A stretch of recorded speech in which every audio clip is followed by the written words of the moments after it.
Hello and welcome to the Money Marketing Podcast, and welcome to this special series of Weekend Essay podcasts. Join us as we delve into the personal narratives of our editorial team, exploring the intersection of life experiences and financial advice. From triumphs to setbacks, each episode offers a candid glimpse into the journeys that shape our perspectives on money management. Get ready to uncover the human side of finance as we share our stories, insights, and lessons learned along the way. Welcome to the Weekend Essays on the Money Marketing Podcast. In my spare time, I sometimes, often, like to contemplate the end of the world. During the COVID pandemic, I became interested in apocalyptic and post-apocalyptic fiction. As I believe I've written about many times before, my favourite genre is zombie horror. During many of our editorial meetings, our editor Tom has had to reel my colleague Kim and me back in because we've gone down a zombie rabbit hole. She insists she wouldn't want to live in a post-apocalyptic world. I, on the other hand, would survive at all costs. And I know I'm not the only one who enjoys mulling end-of-world scenarios. There are people who go much further than me and actually prepare for them, my cousin included. There are hundreds, if not thousands, of articles online and books about all the terrible things that might happen. Humans do have a morbid fascination with their own extinction. Earlier this year, a headline in The Guardian caught my eye because it talked about zombie viruses. Disappointingly, on a closer read, I discovered that a zombie virus is not actually one which causes zombification. It's just a virus which has been trapped in the Arctic ice for thousands of years and is still infectious.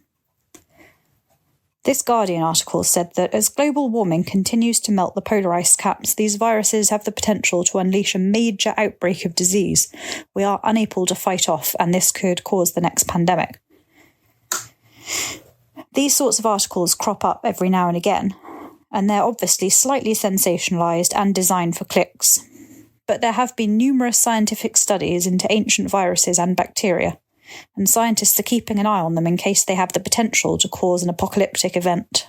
Another genre of film and TV drama I really enjoy is sci-fi, which involves natural disasters, especially if the disaster is such that it ends the world. Also alien invasions, especially if the aliens want to end the world. Can you see a pattern developing here? There are so many ways in which the world could end. Psychoanalyzing myself, I guess the reason I like thinking about these scenarios is that they're so far removed from my current reality, I hope. In the same way as I like to imagine myself living and working in New York, it's unlikely to happen. Much as I know logically that I would not have a fun time if the world ended, I can't help but get drawn into shows like The Walking Dead and films like Train to Busan. I have a pretty rigorous plan for what I would do in a disaster scenario, especially in a zombie outbreak scenario. I like to think I'd be a great survivor.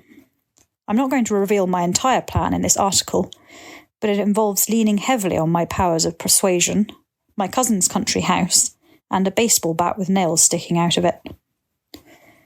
And if you want to join my survival team, be prepared to be left behind if you don't add value. Equally, I would be fully prepared to be left behind myself if I wasn't adding value.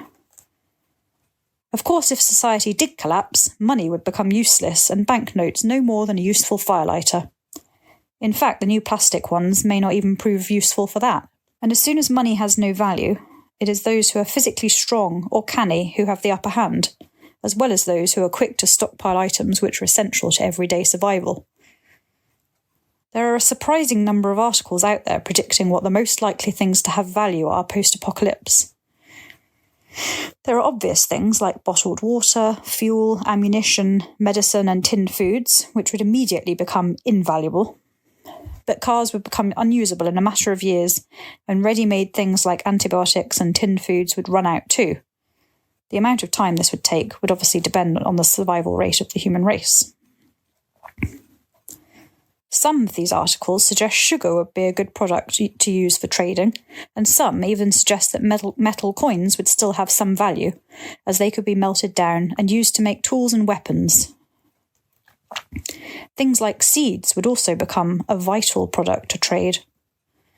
Skills could also be traded, so it'd be worth carving out a niche. For example, if you can fix cars, you would be an asset until cars cease to be valuable.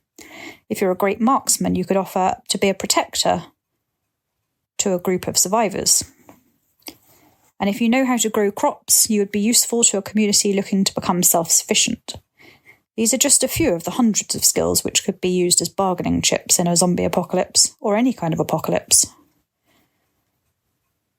Admittedly, there's no lessons for financial advisors here, aside from, I suppose, be prepared for every scenario. I know it's unlikely that the world will end anytime soon, but it also seemed unlikely that we would all be put into lockdowns for the best part of 2 years. So I don't see any harm in stocking up on sugar and tins of beans, just in case. Thank you for joining us on this episode of our weekend essay series. We do hope that you enjoyed it. Please do keep up to date with all our new releases via Podbean, Apple Podcasts, Spotify, and everywhere else you get your podcasts from. You can also keep up to date with all our new content published on the Money Marketing website, as well as our print edition Money Marketing magazine, so make sure to subscribe. Follow us on Twitter, LinkedIn, Facebook, Instagram, and Threads. See you next time.